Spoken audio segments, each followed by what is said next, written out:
This is the Washington Times front page for Wednesday, November 5th, 2025. Thanks for joining us. I'm George Gerbo. Abigail Spanberger has won Virginia's gubernatorial race, becoming the Commonwealth's first female governor and delivering a major win for Democrats ahead of midterm elections next year. Seth MacLachlan and Mary McHugh Bell report the former Congresswoman defeated Republican Lieutenant Governor Winsome Earl Sears 57% to 42%. Democrats also gained complete control of the Virginia State House, positioning them to shape the state's legislative agenda in the coming years. Preliminary exit polls showed Spanberger performed strongly among women, independents, suburban voters, and federal employees, a group that's particularly affected by the ongoing government shutdown.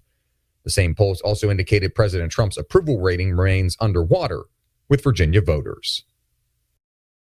In New York City, Zohran Mamdani will be the next mayor of America's largest city, defeating his leading opponent, former Governor Andrew Cuomo, a Democrat running as an independent. Susan Ferricchio and Kerry Pickett report Mamdani, a 34-year-old socialist, ran on a platform of freezing rent, opening government-run grocery stores, and expanding free services for city residents, pledging to fund it by imposing hefty new tax increases on businesses and the wealthy. Virtually unknown in politics just a few months ago, Mamdani is now set to become one of the most visible Democrats in the party and New York City's youngest mayor in generations. His 50% to 41% win propels him to a high-profile position among Democrats as the party grapples with an internal struggle over its direction and future. The government shutdown is now the longest in history as bipartisan talks to end it gain momentum.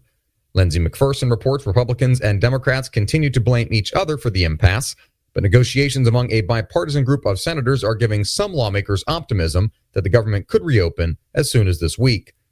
This shutdown has affected all government agencies because Congress has not enacted any spending bills for fiscal year 2026, which began October 1st.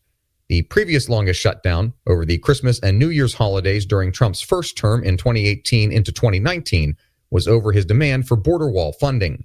The effects of that shutdown were not as widespread because Congress had enacted 5 of the 12 annual spending bills. Defense Secretary Pete Hegseth said U.S. forces in South Korea could be used outside the peninsula if a conflict erupts with China, but the main focus of those troops is confronting threats from North Korea. Bill Gertz reports the Defense Secretary told reporters the core of the alliance is holding the line protecting our ally, but there is no doubt flexibility for regional contingencies. Hegseth spoke after talks with South Korean Defense Minister An Gyu-bak and senior U.S. and South Korean military leaders at an annual security meeting. Neither side was able to complete a joint statement at the close of the talks, but officials announced that a final communique with significant alliance developments would be disclosed in the coming days.